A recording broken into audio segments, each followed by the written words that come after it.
Ruth was born in Cleveland, Ohio to a Russian immigrant father and an Ohioan mother on November 14, 1935. The oldest of 4 children, she grew up in a family who loved to fish, play ball, and play musical instruments.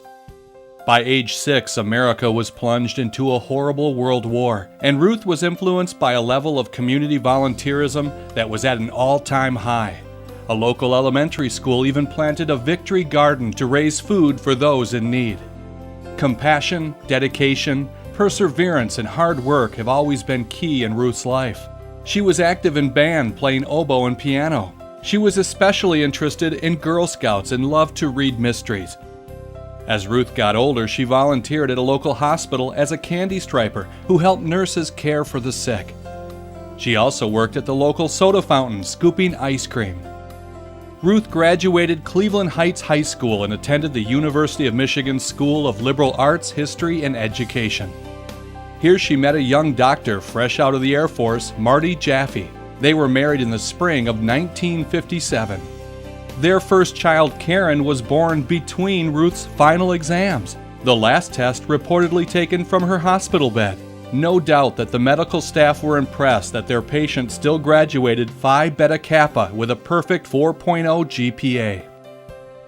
Dr. Jaffe soon moved his young family back to his home in Bay City, Michigan, and started his internal medicine practice.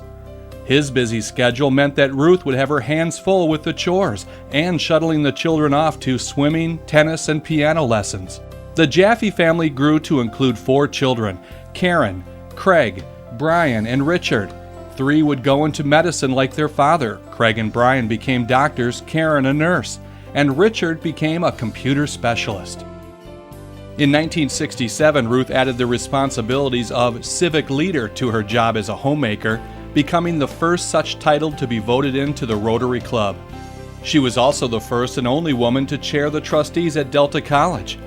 When Ruth saw that elderly shut-ins needed meals, she founded Mobile Meals, Inc., and not only coordinated this venture, but also delivered many meals herself. Ruth is also a strong supporter of not only the Bay County Library System, but also the White Pine Library System Board, which is a cooperative between 11 counties in Michigan, which she chaired. She was also very active at Delta College, producing television programs and helping with fundraising that brought color TV to Channel 19.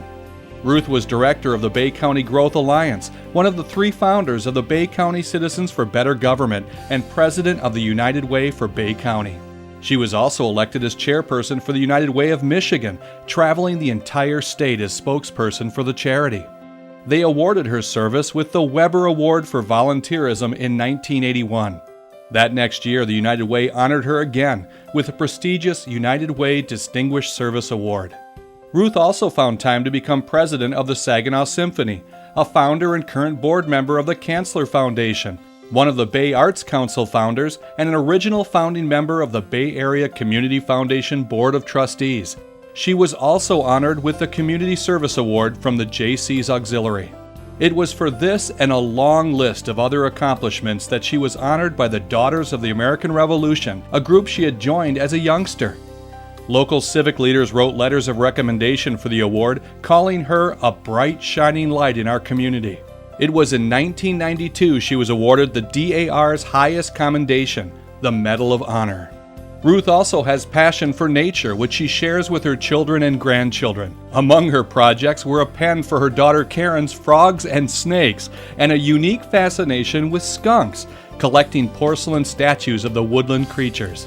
Today, Ruth is busy with new projects, which include traveling the globe with her grandchildren. She's been to Europe, Spain, Austria, and Australia. She also attends as many soccer and gymnastic competitions and dance recitals as she can. With so many accolades, it's impossible to find out what Ruth's actual job title is. She would be quick to say wife, mother, and grandmother of 10.